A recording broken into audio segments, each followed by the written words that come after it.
Okay, thank you, sir.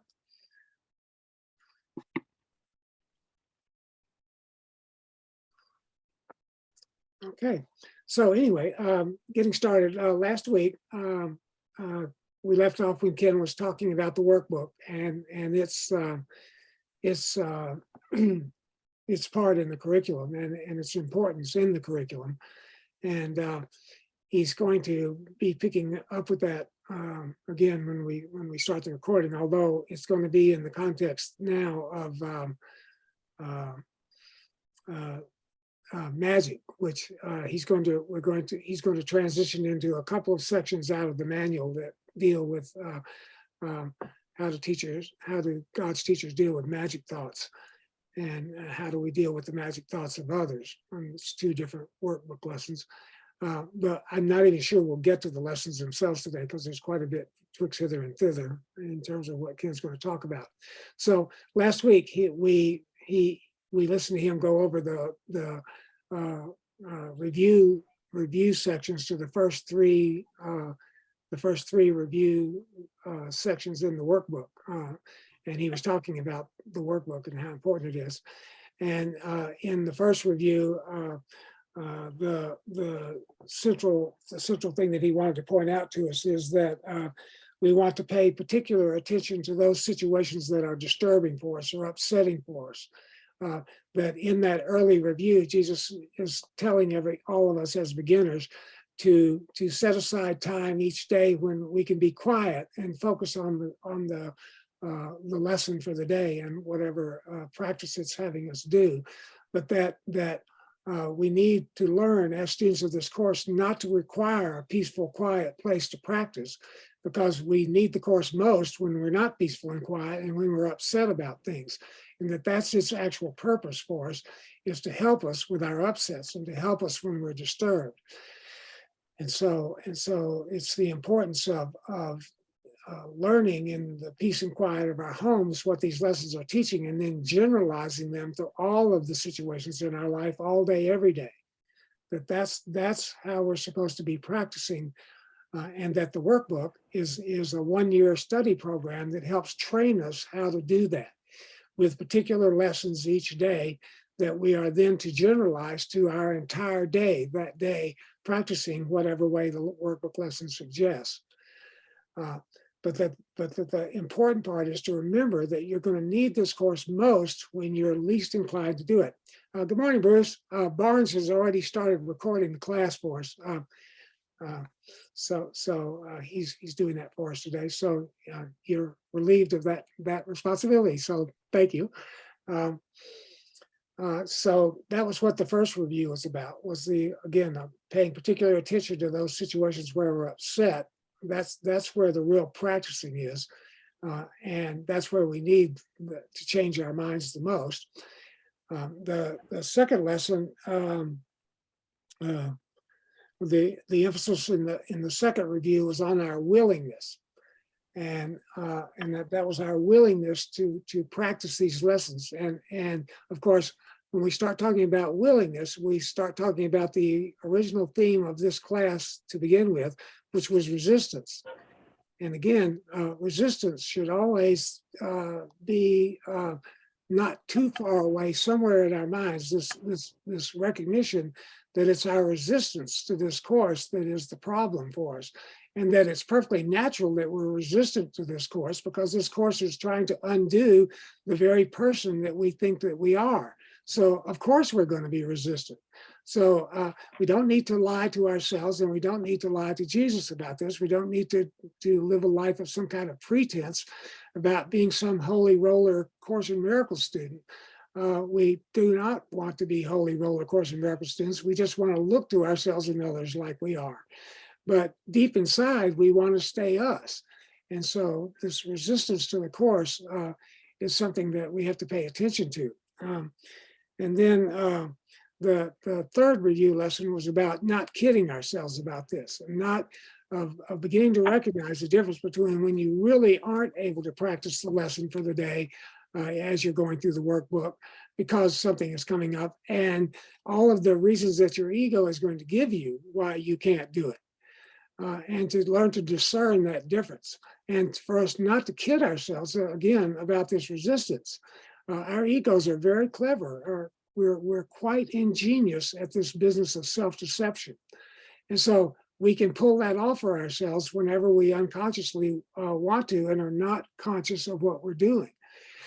So it then begins to seem like, oh, wow, in my busy life, in my busy day, I just don't have time to practice this lesson today. And then after you're through with the workbook, it becomes, I really don't have time to go to my Course in Miracles class today. I really don't have time to think about this.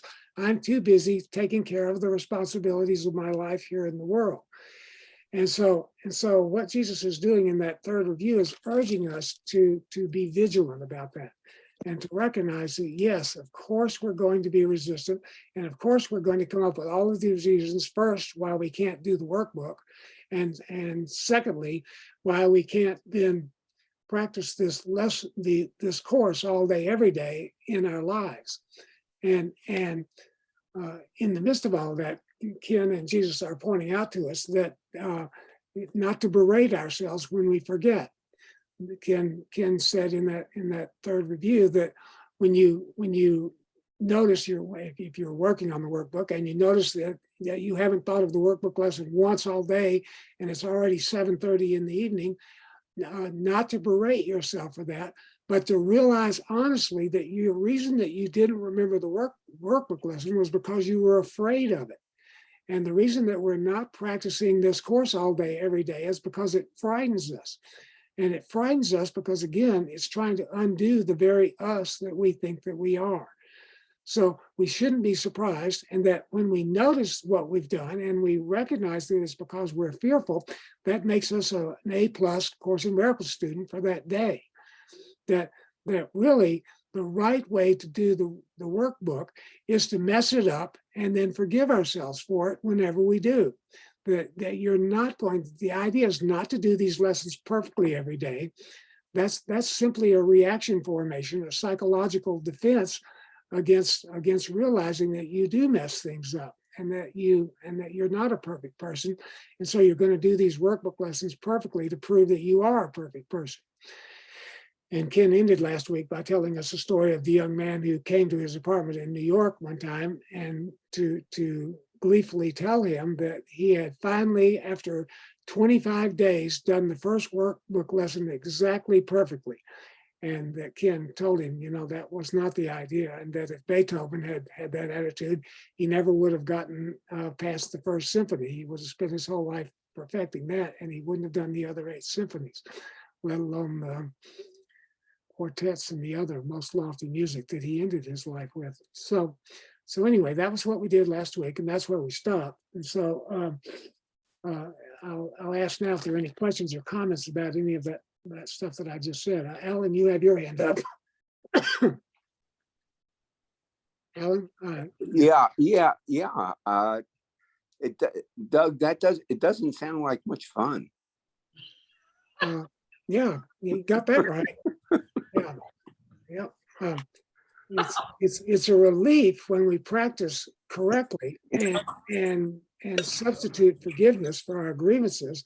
It's such a relief to be out from under them. But there's enormous resistance to actually doing that, because it's incumbent upon us to change our minds instead of trying to fix the world, which is what we spend our whole lives trying to do, thinking that strategy would make us happy. That if everyone else would simply act right, then I could be happy. So you're absolutely right. It's not easy. This course is very simple. It's just the only thing that's ever wrong is that we've chosen the wrong teacher. But it's not easy to recognize that, because it seems to us it's the world. On the other hand, the world doesn't sound like much fun either. It isn't, and that's what Jesus is trying to convince us, because we think we can make it work for us. I'm going to the hot springs next week, and so my world is going to work then, and then I'm going to be happy. And of course, I won't be happy because my ego will go with me to the hot springs, and it'll sit there and judge everybody at the hot springs, and including me. And so there you have it. Any other questions or comments about this? I'm sure no one had any resistance to the workbook while they were doing, or has any resistance to trying to apply this course to your life as you go through your day all day, every day, and that none of you ever forgets to do this. And that's because we're all such great Course in Miracles students here, aren't we? Susan, I see your hand. You're muted. Can you give me the buzzword for the review 1? Like review 2 was willingness, and review 3 was recognizing our resistance. I missed writing that down. Maybe generalize would be the buzzword for the first lesson. That you want to learn to generalize what you're learning to those lessons to every situation in your life. Thank you. I knew I could just replay this, but I wanted to grab it while I could. Your help on that. Thank you. Okay, if there are no other questions, comments, well, I'll go ahead and start playing Ken. And again, he's going to pick up where he left off last week.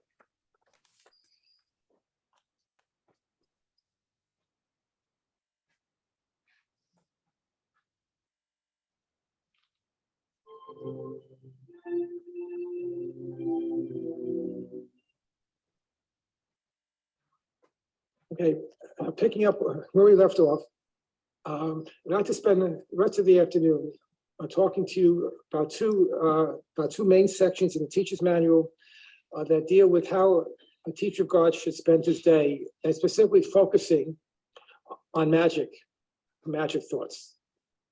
So let me speak a little bit about the topic, and then we'll go look at what the manual says.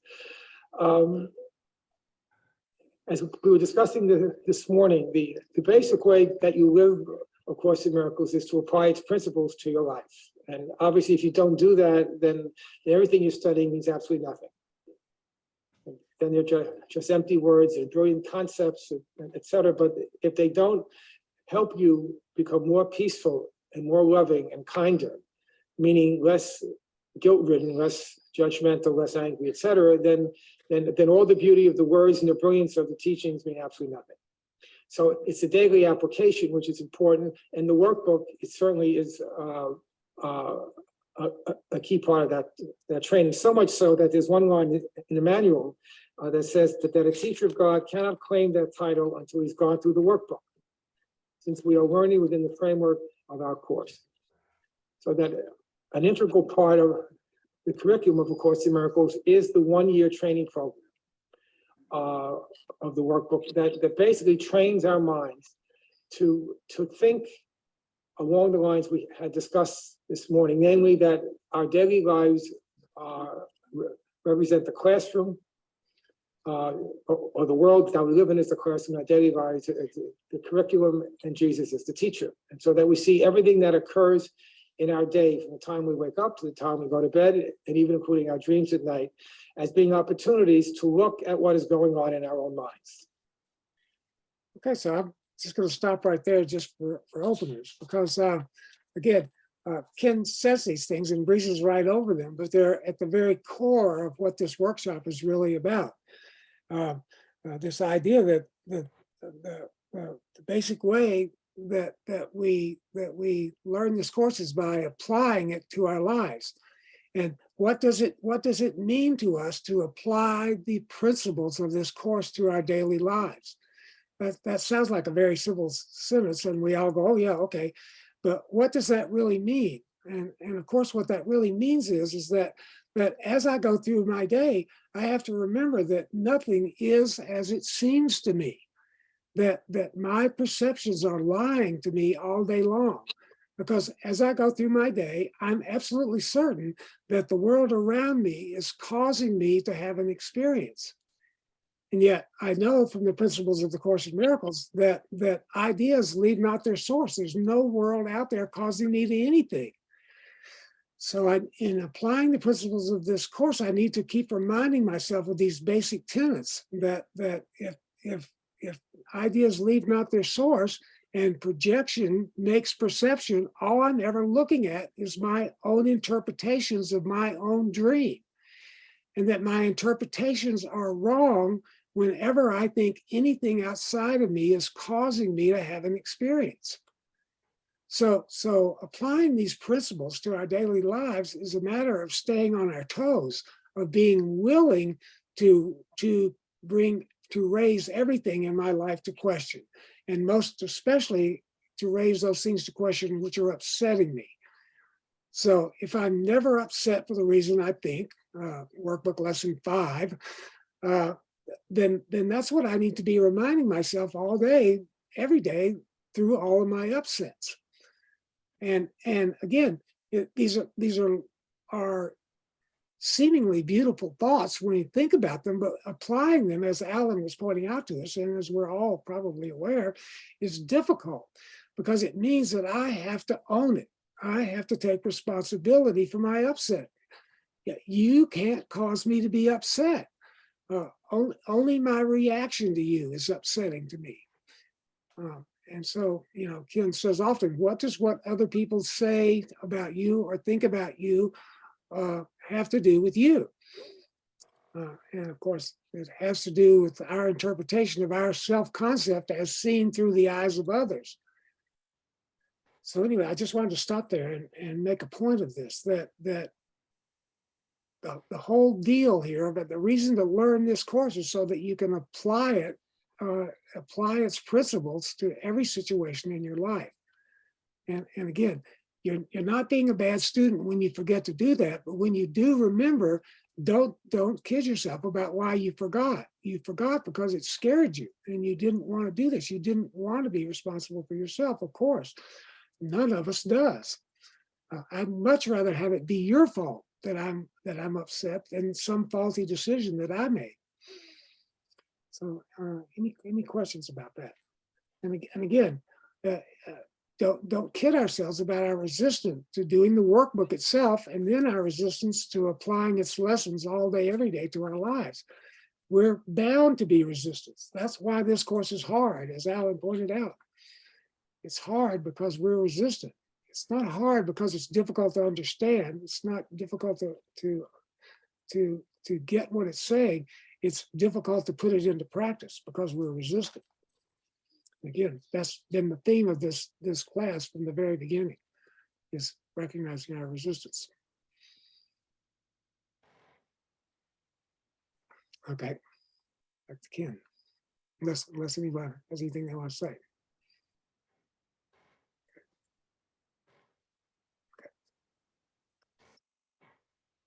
Right. Particularly important in all this is to be attentive to those things in our world, our personal everyday world, that act as trigger points or things that kind of upset us.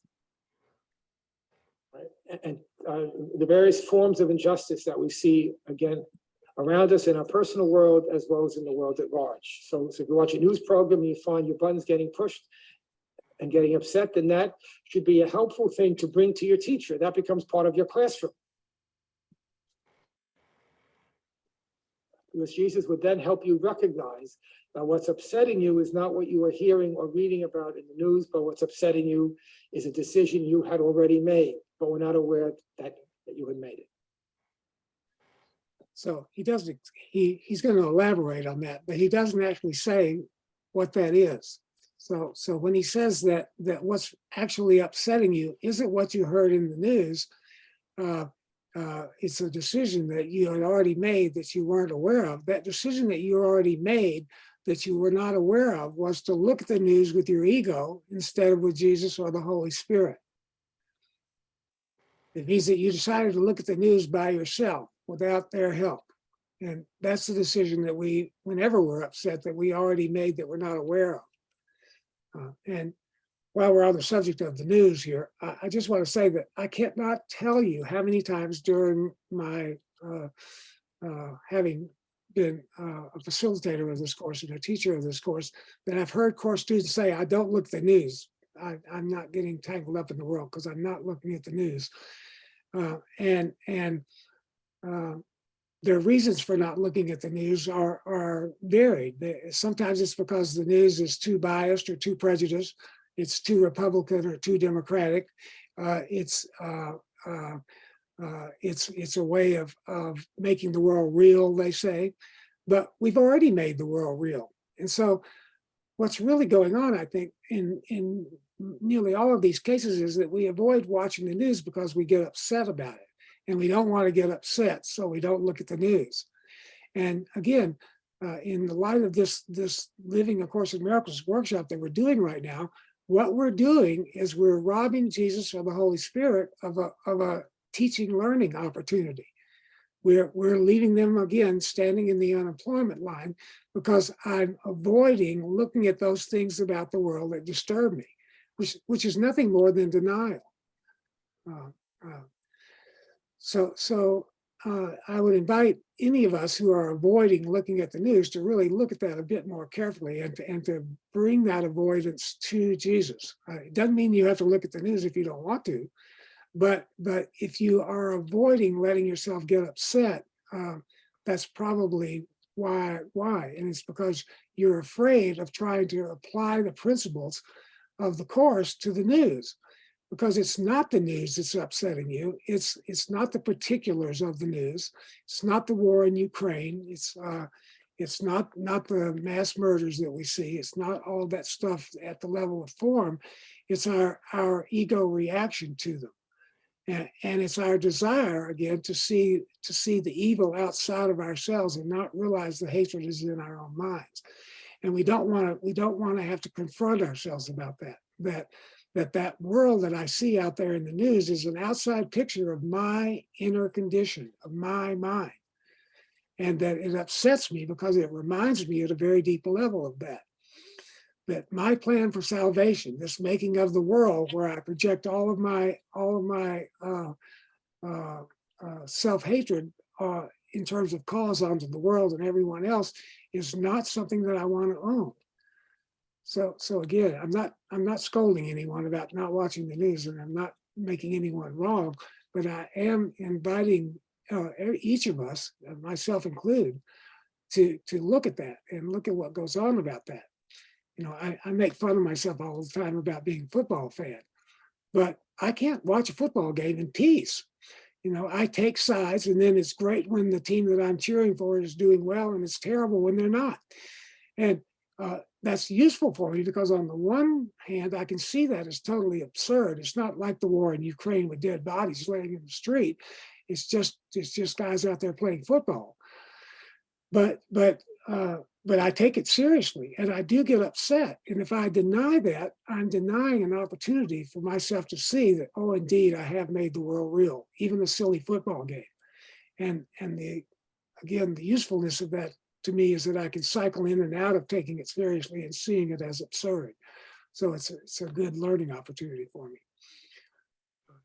Bruce. Yeah, as you're sharing that, I was thinking lately, my wife and I have been watching a series called The Patient, and it's about a therapist who I won't give too much away, but he starts helping a mass murderer, and as his patient. And what's interesting is not only the vividness of the portrayals, but also it's like what I try to do is remember to invite Holy Spirit as I'm watching and say, okay, what part of me, if what's not love is murder, you know, what part of me, whether it's the most minor irritation or annoyance, is a murderous thought. And interestingly, without too much spoiler alert, in the last episode or two, they've introduced the therapist's inner therapist, and they have these sort of virtual conversations, and so you kind of get the perspective of, you know, that's that the Course provides of, you know, the healing begins when the therapist forgets to judge the patient. Well, the dialogue that he has in his mind with his imaginary therapist of having to deal with working with this mass murder is pretty interesting. Anyway, in case anybody wants to check it out. Yeah. Yeah, that sounds very insightful. Yeah, it's great stuff.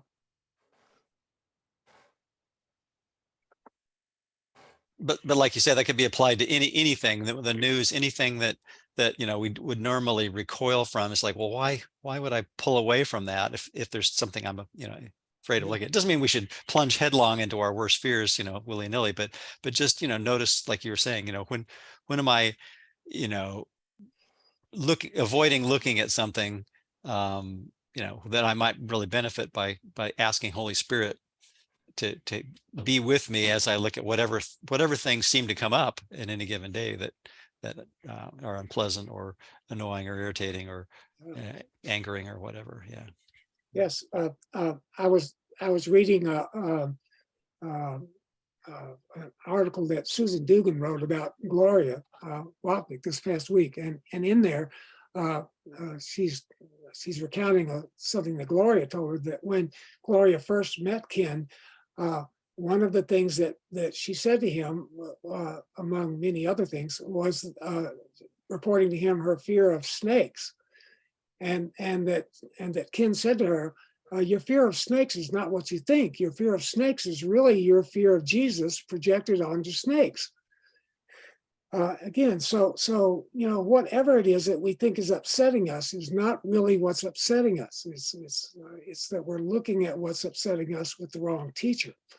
And so hanging on to this idea that it's really snakes that are scaring me is a way of hanging on to the projection. It's a way of hanging on to my story, that the reason I'm upset is the reason that I say I'm upset. And of course, lesson 5 steps right up and says you're never upset for the reason you think. No exceptions.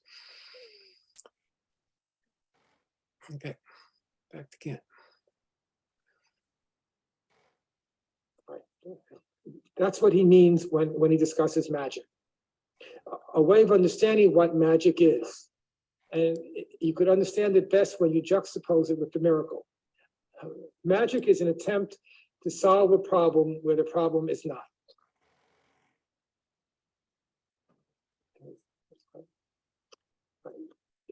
Our only problem, as we've seen over and over again, is the decision we've made in our minds to choose the ego as our teacher instead of the Holy Spirit. That's the problem. That's what the workbook means when it says there's one problem and one solution. The problem is the belief in separation, and the solution is the acceptance of the atonement or the correction. On that level, then, once we define the problem as being the mistake that our mind has made, then the miracle becomes the correction, because the miracle tells us the problem is that we've made the wrong choice. The line I quoted earlier, that the miracle looks on devastation and reminds the mind that what it sees is false. Right? In the text, Jesus explains that the miracle establishes that we dream the dream. And what we are dreaming is not true. So the miracle, in a sense, redefines the problem, seeing it as not as anything external, but as internal, which then obviously points the way clearly, unequivocally, to the solution. That the solution, excuse me, if the problems that I chose wrongly, the solutions that I choose correctly. Magic does the very opposite. Magic says the problem is external, somewhere outside of my mind, meaning it's either in my body or in somebody else's body, or a group of bodies. And since that's where the problem is, that automatically dictates that the solution will be to somehow modify or change the body, mine or anybody else's. That's what the Course calls magic.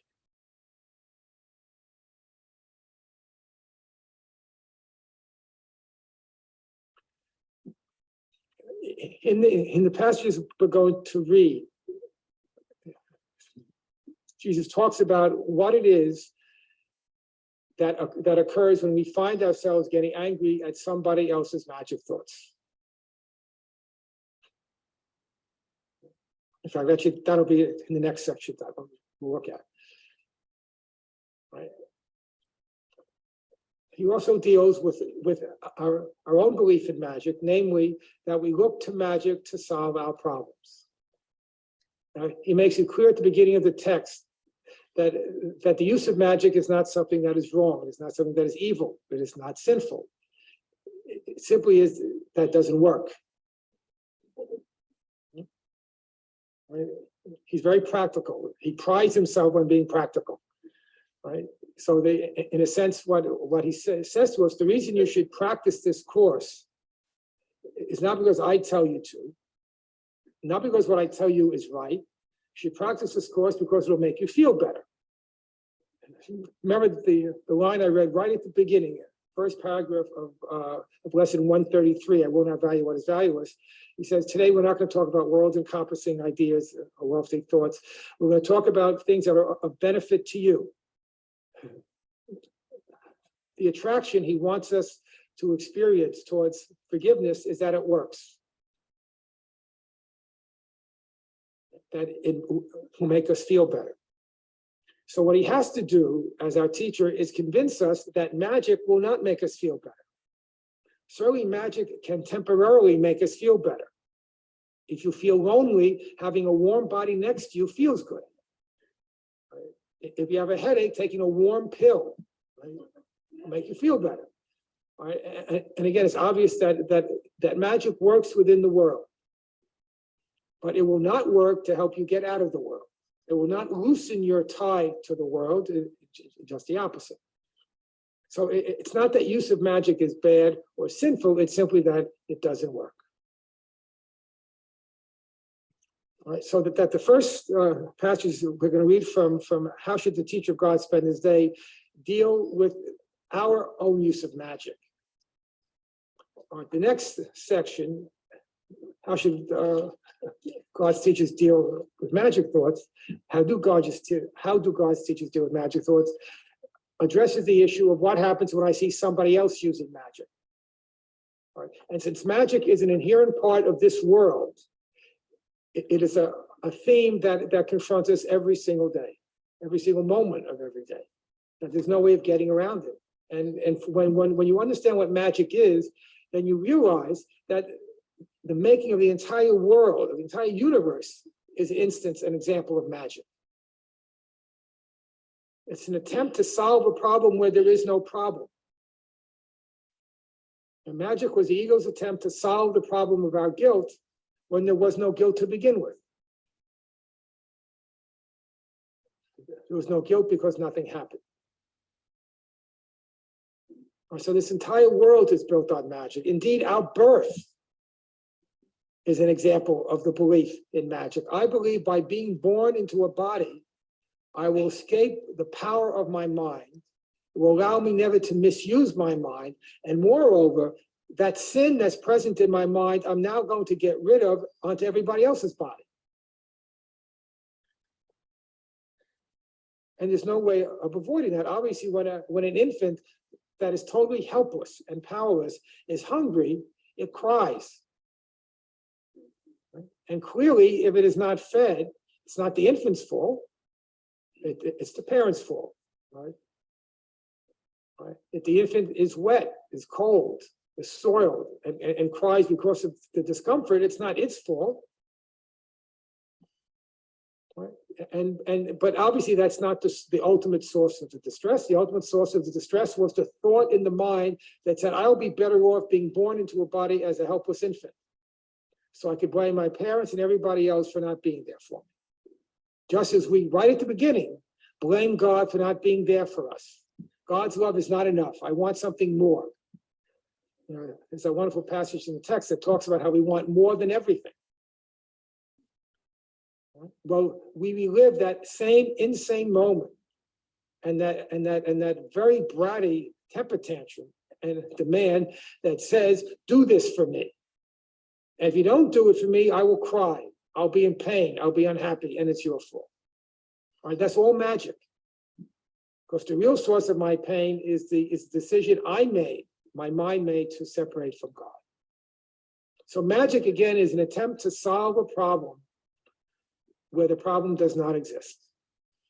All right, so we can't avoid magic. That's why this is such an important part of the manual. There are basically two sections devoted to it.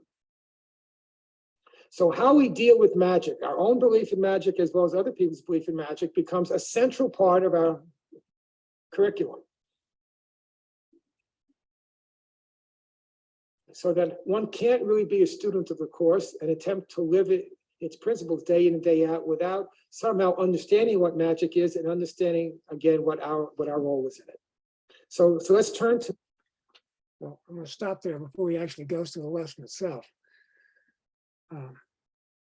again, this magic and the miracle are, as he was saying, are best understood when they're juxtaposed with one another. Magic says the solution to my problems is out there in the world. You know, it's taking a pill, it's getting somebody to change, it's influencing events, it's doing something out there in the world that has the world change so that I don't have to do anything with my mind. I don't have to change my mind in any way. I get to sit firmly on the foundation of the belief that the way I'm seeing the world is the correct way, and that what's causing me to be upset is something out there in the world. If you have, I don't think anyone here would have any question that that's what we're doing, but if you do, just notice yourself as you go through your day and how often you're speaking to someone else about someone else that discontents you in some way. That as we talk to one another, we talk about others, we talk about how they're upsetting for us. And again, that's not a sin. And as Ken was saying, you really can't avoid this. It's a lifelong habit that started the instant we were conceived. You know, this denial that I'm responsible. I didn't conceive myself.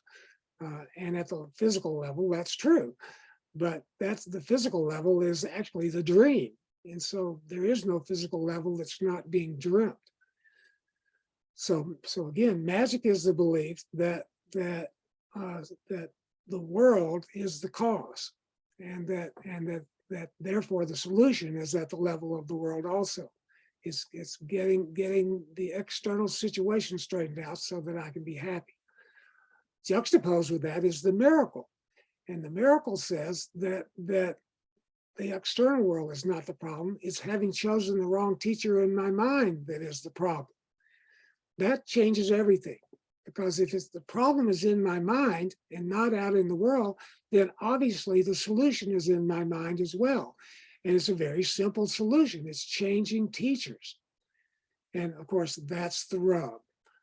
I would much rather do it myself. Remember, I don't know if many of you remember this commercial from years ago, where a young woman is getting a headache and her mother says something to her about trying to fix it. And she says, "Mother, please, I'd rather do it myself." And of course, that's what we're saying to Jesus is, "Jesus, please, Jesus Christ, please, I'd rather do this myself." So that's the problem, is that we want to keep the problem externalized where we can berate someone else for our unhappiness and hold them accountable so that I don't have to be accountable myself. That's the deal. And so the miracle, again, the solution is very simple. If the problem is I've chosen the wrong teacher, the solution is to choose the right one. So this is as close as you're going to get in the Course in Miracles to a formula, you know, and it's very simple, and it is very helpful to even remember it just as a formula, but it's applying it, of course, that where the resistance comes in. Any questions or comments about what Ken has said, or my comments on what Ken has said so far? Yeah, again, in all of this, don't feel personally attacked. You know, all of us are in the same boat together. We're all doing this. I'm not picking anyone out here for special abuse. It's a universal theme. It's what makes the world go round, is pointing an accusing finger at our brothers and sisters and saying, "Look at my suffering and see how you caused it. And you stand guilty before God, and he's going to punish you instead of me because you caused this." That's the ego's basic ploy. It wants to keep the separation, keep our individuality, keep our specialness, but not have us be accountable for all of the suffering that entails. So it's an attempt to literally eat our cake and have it too. Okay. Questions or comments about any of that? There were some other things that he said that I wanted to point out. Those two quotes that he quoted to us from the Course. First was from the workbook. It's from the section, "What is the Miracle?" which is one of those one-page things that's in the middle of the workbook. It's from the workbook, page 473. The miracle, it says it in the sentence, it says about the miracle in the sentence before that, but the miracle looks on devastation and reminds the mind that what it sees is false. So when you look at the news at night, you're looking on the devastation of the world. That's what the news is there to present to you. All of the drama out there in the world.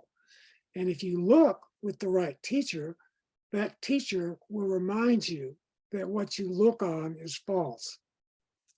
Again, the miracle looks on devastation, whatever item is there, and then whatever distressing item is there in the news, and reminds the mind that what it sees is false. It's false as a cause of your upset. It's not causing you to be upset. It's a projection of the hatred in our minds outward. So it's our minds that have to be changed, not the world. That, by the way, does not mean that you don't do things in the world. It doesn't mean that you lie down and let people abuse you, or that you don't interfere in situations where you could be helpful by not allowing somebody else to hurt themselves or hurt others. It doesn't mean that you don't act in the world, but in your mind, you want to stay at peace and not be taking sides, and recognize that everyone in the situation that you're dealing with is fearful. That's what's really going on, is fear has taken hold and people are now in a panic. And some are panicked as victims and others are expressing their panic as being the victimizer, thinking that that's going to make them happy. Then the other thing that he read is from the text. It's chapter 28, section 2, paragraph 7. The miracle establishes you dream a dream and that its content is not true. The miracle establishes that you dream a dream and that its content is not true. And its content is attack. And that's what's not true. That content of attack can be replaced with forgiveness in the dream. And it's necessary that we practice in the dream because we've made the dream real for ourselves. And so when we're looking on the world and thinking that it's the cause, it's helpful for us to remember that this is our dream and that the content of the dream is what I've decided to make it by my interpretation, which is I'm making of my ego whenever I'm upset. If I were examining the content of the dream with the teacher of the right mind or with my right mind, I would recognize that what I'm looking at is a call for help. And even when it's in an external situation that I have absolutely no control over and nothing to do with externally, I can change in my mind the recognition that what I'm looking at is a call for help. So we practice with those things that are immediate in our lives, those situations that we're directly involved with. And we get to practice with all of those things that cross our mind, vis-a-vis things that we're seeing or thinking about or reading in the media. Yes, Nina. You're muted. You're muted, Nina.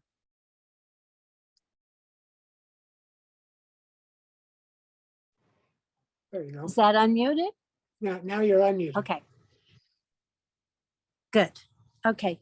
Yeah, I've had a situation this week. It's been really hard for some people here, with a kind of devastation of the hurricane. And actually, as I was just driving here to Venetian Bay, I can't believe all the debris and everyone's throwing out their stuff, that was affected by the water. I have a friend who's been affected and then she just got into a car accident. And she's very needy. And I just don't have the bandwidth, to respond really with practical help. I can with prayer and understanding what she's going through and all that. So sometimes you want to say well, I'm never upset for the reason. I think I'm upset with myself. I'm building up guilt that I'm not doing more to help her. And actually Bill feels the same way too. And so I'm just like, how do you balance, this seems like the real world, what we're going through, the hurricane, all the devastation, the aftermath, and so much going on. How do you balance that with feeling, well, nothing happened? And how do I find peace when I feel guilty for not doing more and not being kinder or more practically helpful? How do you do that? Well, you probably heard the dictum, physician, heal thyself. So the way that you heal yourself, the way that you deal with this seemingly external situation with your friend who's very needy, is that you recognize that her neediness at some level must be reminding you of your neediness, and that's what makes it difficult for you. It's not her neediness per se, it's your interpretation of it. And in your interpretation of it, it calls on me to do something beyond what I'm willing to do, or what I think I have the resources to do, or what I'm able to do, or what I understand well enough to do, and all of that kind of thing. So the first thing that you want to recognize is that it's your fear that you're actually dealing with, not hers. And so your response to her fear will be your response to your own fear. So you don't have to pretend that you're not fearful and that you're not somehow resistant to her and resistant to her neediness, because of course you are, because you're resistant to owning your own neediness, as each of us is. So the first thing that you and Bill want to do is just recognize that she's like the person in the theater screaming fire. And even though you don't smell the smoke or see the fire, your heart rate goes up because you think that now you're threatened. So her feeling threatened reminds you that you feel threatened, and that's very uncomfortable. And so again, what the real reason that you feel threatened is because you're looking at this situation with the wrong teacher, as all of us who are hearing you talk about that are probably doing as well. We're going, oh my God, what should I do? What should I say? You've probably heard Ken, or if you haven't, I'll tell the story again, that Helen, very early on in the dictation of the Course in Miracles, asked Jesus what sounded like a very, very compassionate question to be asking her. She was dealing with a friend who was in distress, and she asked Jesus, what should I say to this friend? Just as you're asking me, in a way, what should you say or do? And Jesus' response to her was, don't ask me what to say or to do. Ask me with help for the conditions in your own mind that are making you feel inadequate and like you don't know what to do. Because if you'll choose me as your teacher instead of your ego, you'll spontaneously know what to do, because I'm the teacher of kindness and compassion. And that kindness and compassion extended to others is really your kindness and compassion extended to yourself. So Jesus was saying to her, don't ask me what to say, ask me to help you with the conditions in your own mind that are establishing fear as real. Right. And I'm establishing guilt and then I get the fear because I feel like, what if I'm in that situation and no one's really helping me? So it's sort of like, I feel I have to build up karma or something, that I help someone so that I'll be helped. Yeah, that's that view of karma is from other pathways, not the Course. In the Course, karma is instantaneous. The Course doesn't use the word karma. It doesn't talk about karma. It does talk about cause and effect, though, which is the same thing. And again, the cause of everything is choosing the wrong, that upsets us, is choosing the wrong teacher. And the solution for not having bad karma is simply to, in the moment, in the present, choose the right teacher. Because But how do I do that practice? I mean, I did, I really tried to ask the Holy Spirit to help me here, but in a way, I just feel like I'm saying it and I don't really believe that on some level, that I can get out of this mess. It's really disturbing. That is a reflection of your belief on some level that Jesus can't really help you, or the Holy Spirit can't really help you. that, Because that might be help is it, is yeah. ever present if you'll call on it. But you have to call on it to demonstrate to yourself that it will help you. And Wait, again, just 1 second, some siren is going by, so I can't hear. you know, we'll wait till it goes by. Sorry, thank you. Yeah, it's an ambulance. So much is going on here. And I've lost, I'm sorry. Yeah, so I think that I lack some of the belief that I really can be helped. And I feel like so guilty that maybe I can't undo it. Yeah. And it's not up to you. So all that's up to you is to generate your willingness to raise to question if there isn't a better way. You know, that was the basic thing that set the course in motion for Helen and Bill. They agreed with one another that there must be a better way to live their lives, and they agreed with one another to try and find it. And that joining with one another is symbolic of their joining with that other way. Just as your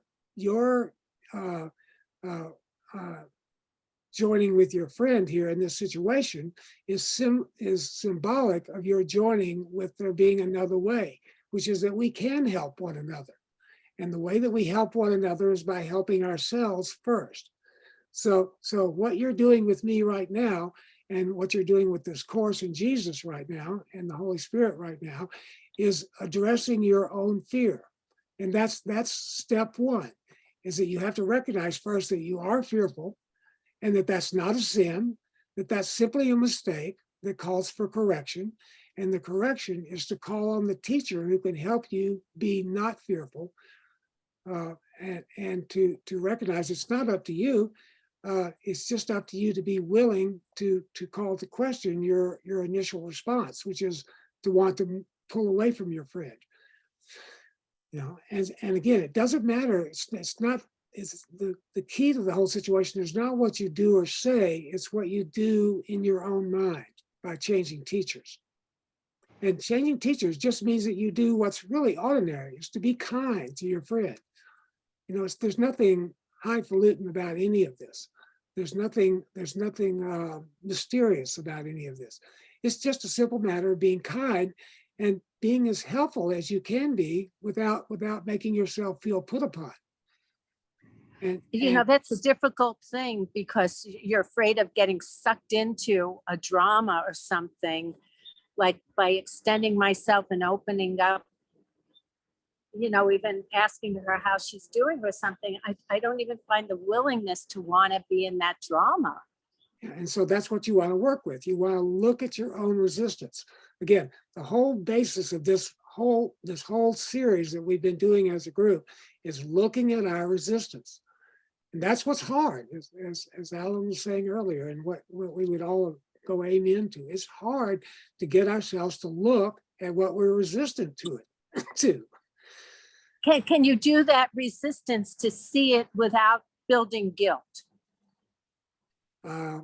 Well, what you'll notice first is the resistance and the guilt. And that's what you want to bring to your teacher.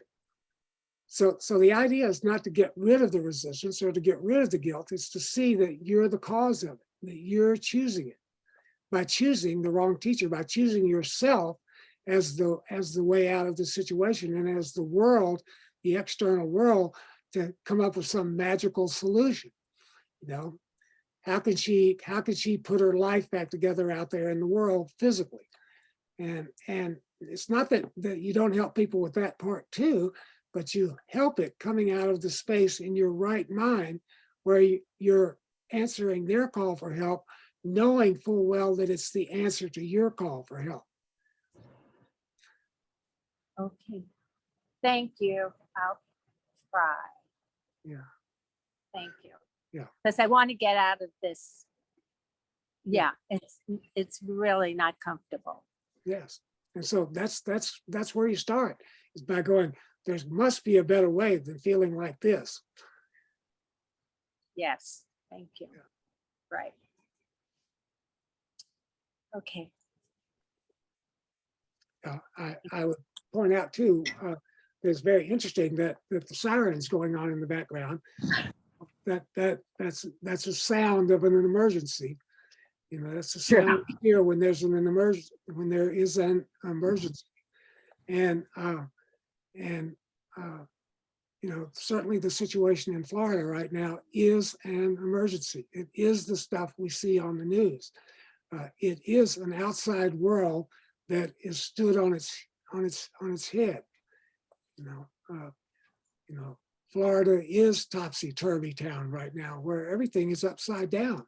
You know, the normal way of doing life doesn't work anymore right now. And so, Yeah. so it calls upon all of us who are looking at that, and certainly you who are in the middle of it, to have to make a response that's different from your day-to-day response. And while that is certainly upsetting to begin with, we have to recognize that the world is upsetting to begin with. All of it is. Obviously, it's obvious in Florida right now. It's not so obvious in the rest of our lives that seem to be going along as normal, you know. But it's the situations like Florida and any situation in our own lives when we're upset for whatever reason that call to us to change our minds. That's the miracle. You're looking on devastation and trying to remind yourself that that's not the cause of your upset. That external devastation isn't the cause. That's an outside picture of the internal devastation that choosing the ego as our teacher has wrought for us all. Yeah, that's the picture. Yeah, I'm feeling the devastation inside and definitely seeing it out there too. Yeah. Yeah, Thank you, Nina. Alan, you have your hand up. thank you. Yeah, it's interesting. If you take the example that you talked about earlier about the snake frightening someone, that the person feels frightened. Well, if it was a snake that was frightening that person, then that snake would be frightening everyone because it's within the snake. But the fact that the snake and everyone is not frightened by the snake shows that it's the meaning that everyone is giving it rather than the snake. Right. So the snake is neutral. Yes. And of course, if it wasn't neutral, it would have the identical effect upon everyone. Yeah. Exactly. One of the dark sides that we might want to be aware of as students of this material and looking at the news is that part of us is drawn to seeing the devastation as long as it's not in our neighborhood and as long as it doesn't involve us personally and directly. That there's a satisfaction that we get from seeing other people in distress because it's not us. And again, that's a variation on the theme of God will punish someone else, the guilty ones, instead of me, because I'm not guilty. You know, it's not happening to me. And so, you know, we might do well to recognize that we're attracted to disaster. You know, as long as it's not my own, and actually we're attracted to our own disaster too, because once again that proves to us that we're victims and not the cause. So again, things are not as they seem, you know, and again, that's why this course is so hard. And why Helen once again says it's only for 5 or 6 people, because we don't want to own what we're up to here. We don't want to see that we're doing this to ourselves and that we've chosen this. We want to be innocent victims. That's again the ego sees that being a victim as the whole way out. So it actually likes it when we are a victim, which seems to make no sense until you understand the metaphysics of this course.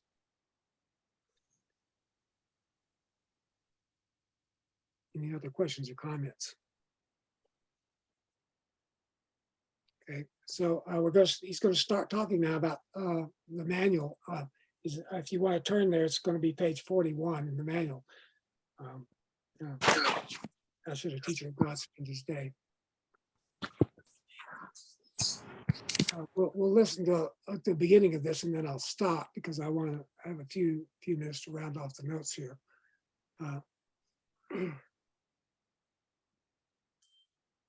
To the manual, and I'm going to start on page 41.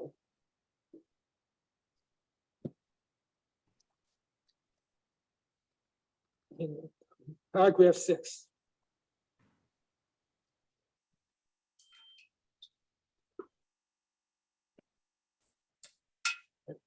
There is one thought in particular that should be remembered throughout the day. There's a thought of pure joy, a thought of peace, a thought of limitless release. Limitless because all things are freed within it. You think you made a place of safety for yourself. You think you made a power that can save you from all the fearful things you see in dreams. All right, once again, that's what magic is.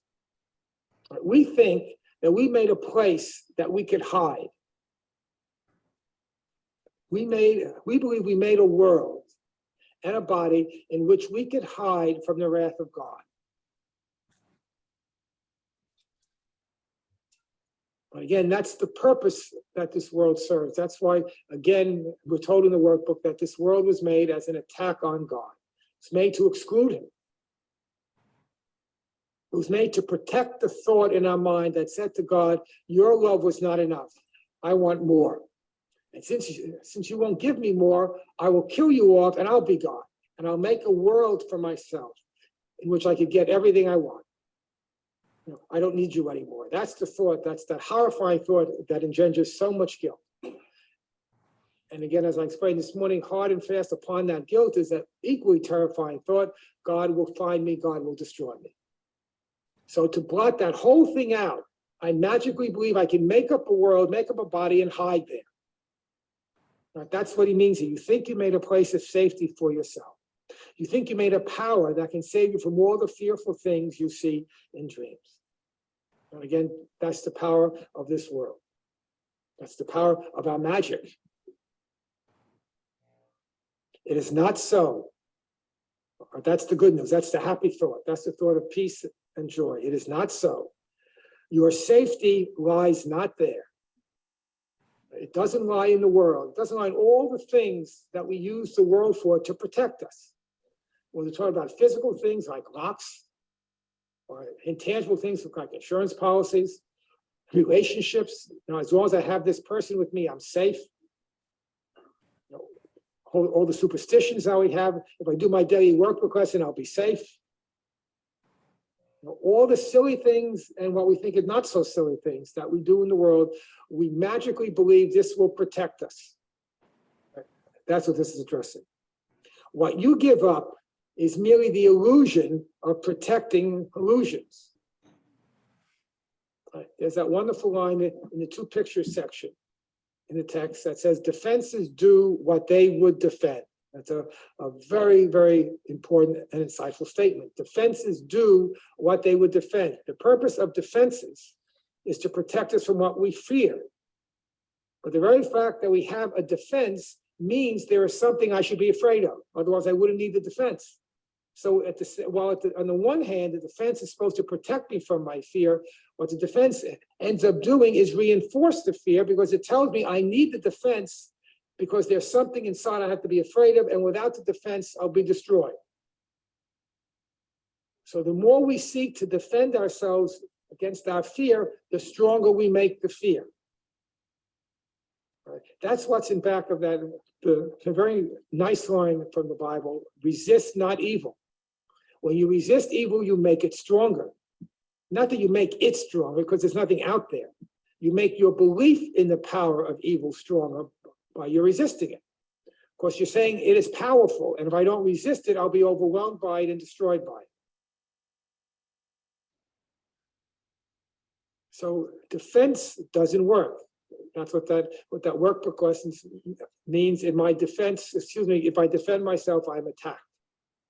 If I defend myself, I'm saying there's something vulnerable inside of me, something weak inside of me that needs to be defended. Once I say that, I'm attacking myself because I'm saying I'm not invulnerable as Christ. I'm not all powerful as Christ. I'm weak and vulnerable.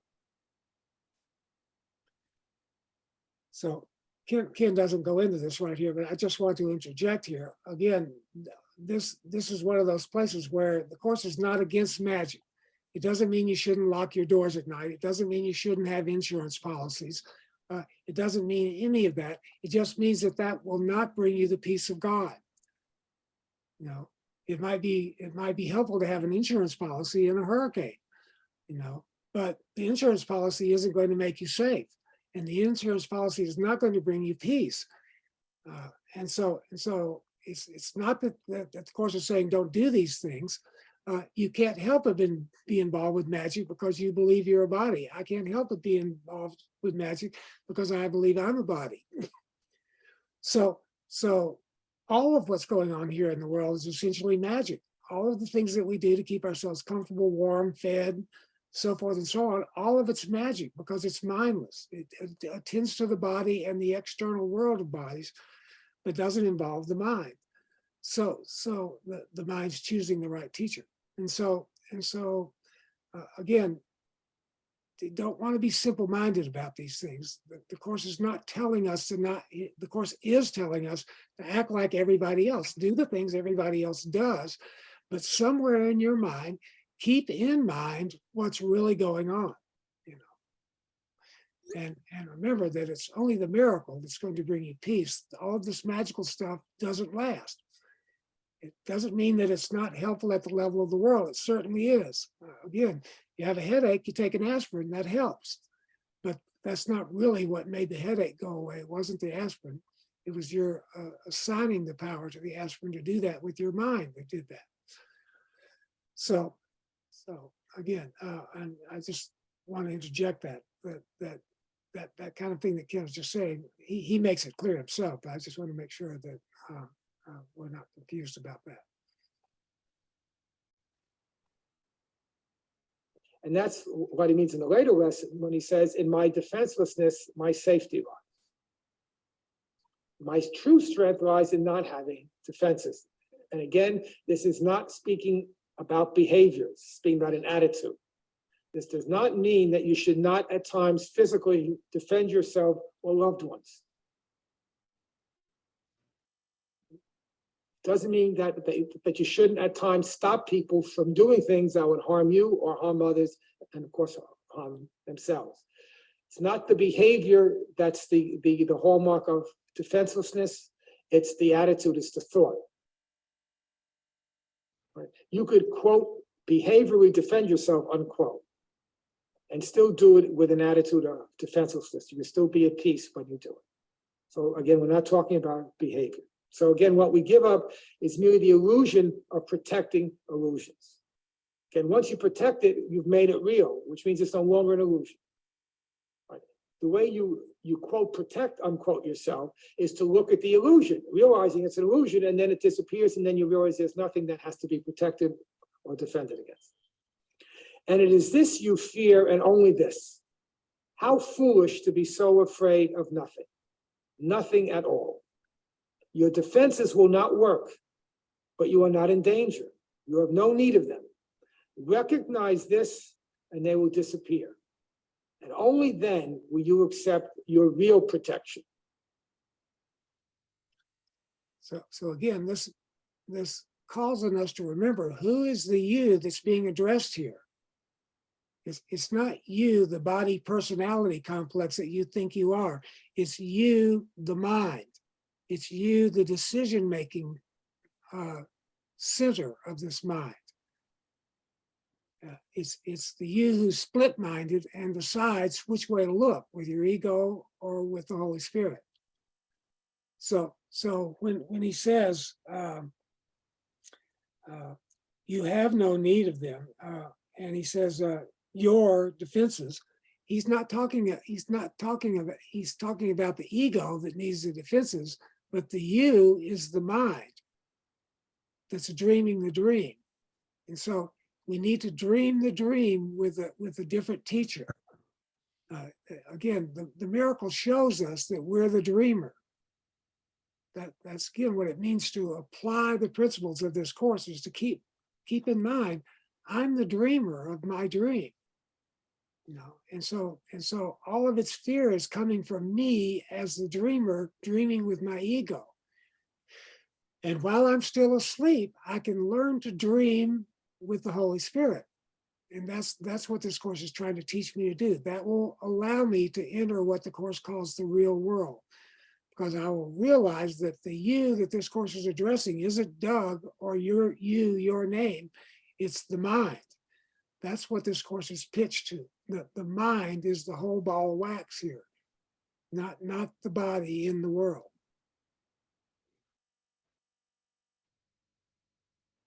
We'll listen to a couple more minutes here, and then I'm going to stop because I want to talk about a couple of other things. Right, but you have to be careful that you don't fall into a form content thing again. This does not mean that you simply say, well, God is my protection, Jesus is my protection, I don't have to worry about anything, when you're still secretly worrying. The way that their love protects you is you bring your fear to that love. That's what he means. He says, recognize this and they will disappear. And you recognize that your illusions are nothing by looking at them. But if you defend against them, then there's no way you could look at them. And again, if you defend against the illusion of your guilt by attacking other people and then trying to justify the attack, then there's no way you're going to be able to look within and see that there's nothing there. The only way you'll realize that this is nothing, as we had spoken about earlier today, the only way you can realize the world is nothing is first to look at the terror that you believe the world is. Only then will you realize that behind the terror is nothing. So the way that you give up illusions is you look at them. I'm not going to read the passage with you, but if you look at the first two paragraphs of the section called The Dynamics of the Ego, chapter 11, probably the clearest statement, although there are many other clear statements, of Jesus saying to us, look at the illusion with me. Look at it with me. That's how you get past it. Defenses ensure that we will never look. As Jesus explains in another place in the text, in the Obstacles to Peace, actually, that we all made a vow with the ego that we would never look. We would never look at the ego, and we made that vow to the ego. And we made that vow because the ego says, if you look within, to quote another passage in the Course, if you look within, your eyes will light on sin and God will strike you blind, which is a euphemistic way of saying God will annihilate you if you look within. So, following the ego, who has become our God, we don't look within. And we look without.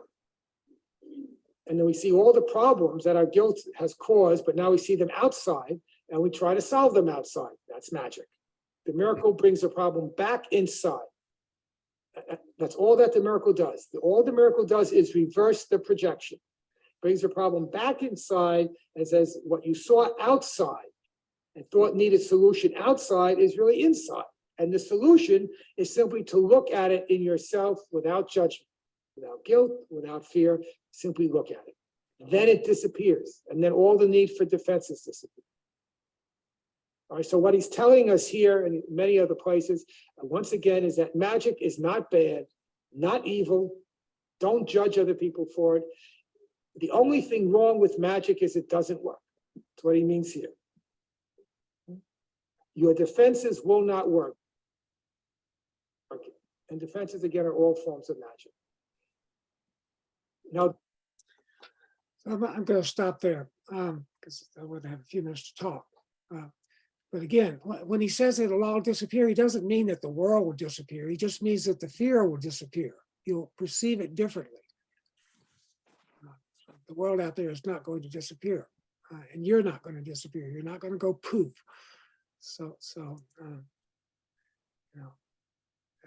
you know, you'll stop identifying with yourself when you've had enough, and not 1 second before. So nobody's pushing you, nobody's shoving you.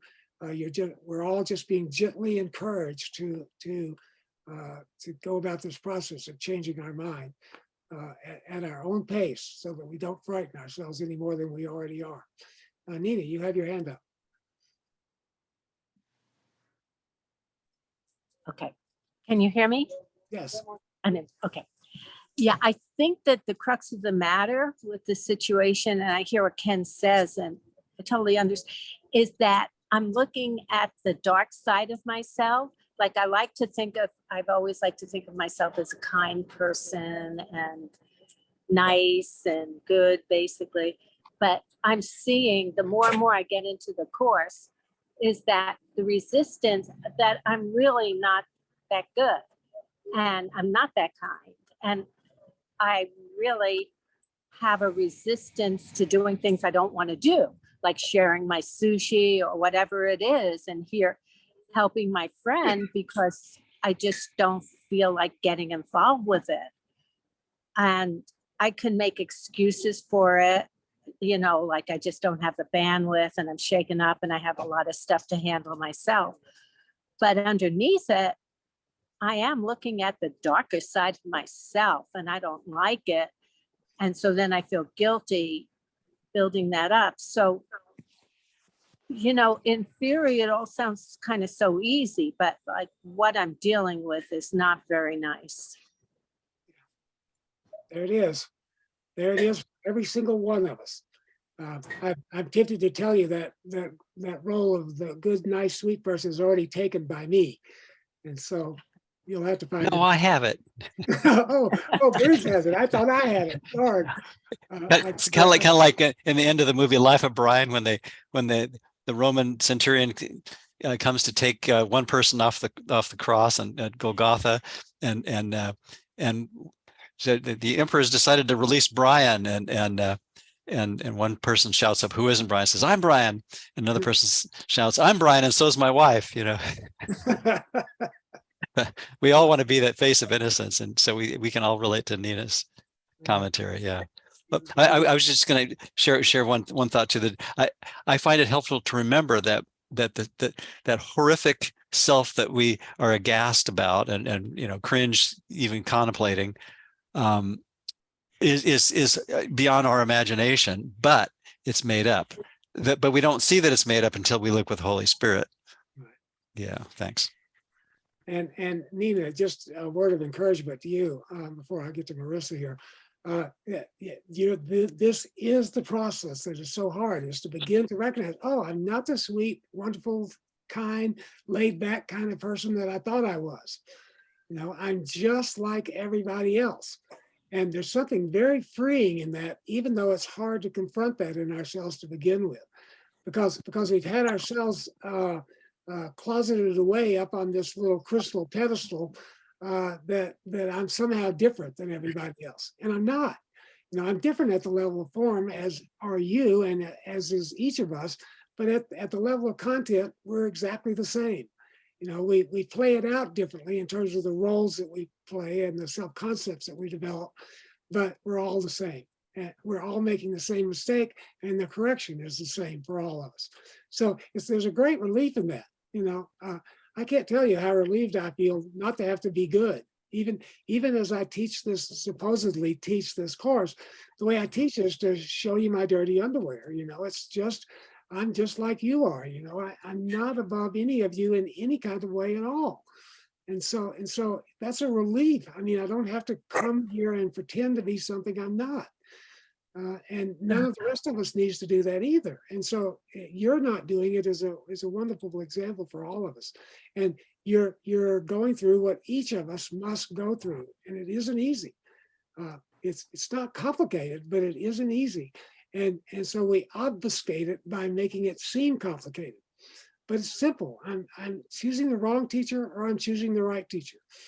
And when I'm at peace, I'm choosing the right teacher. And when I'm not, I'm choosing the wrong teacher. And that's what I have to look at. That's what I have to pay attention to. And that's exceedingly uncomfortable. So this is an uncomfortable process. Getting in shape means we have to do the work in the gym of our lives. And that's work, and so we have to sweat a little bit, even if it's just as a metaphor. Yeah, thank you. Yeah, no, it's not nice. Yeah. Thank you. Yeah, thank you. Marissa.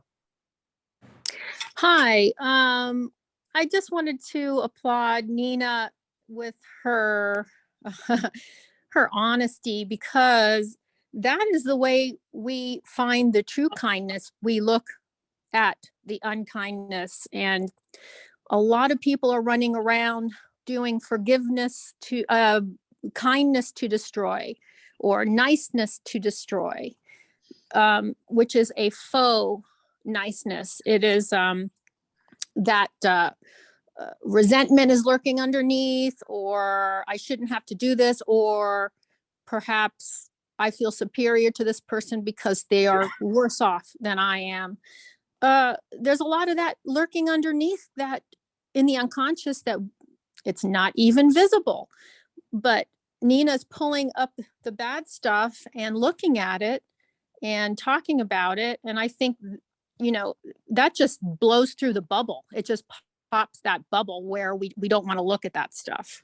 So I just wanted to commend Nina in that she, a lot of us feel that way, and she's, brave enough to bring it up.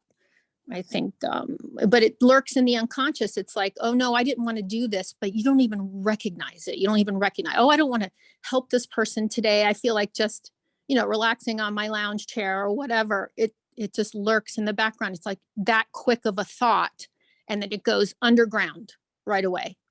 And Nina's pulling it up and looking at it. So I think that is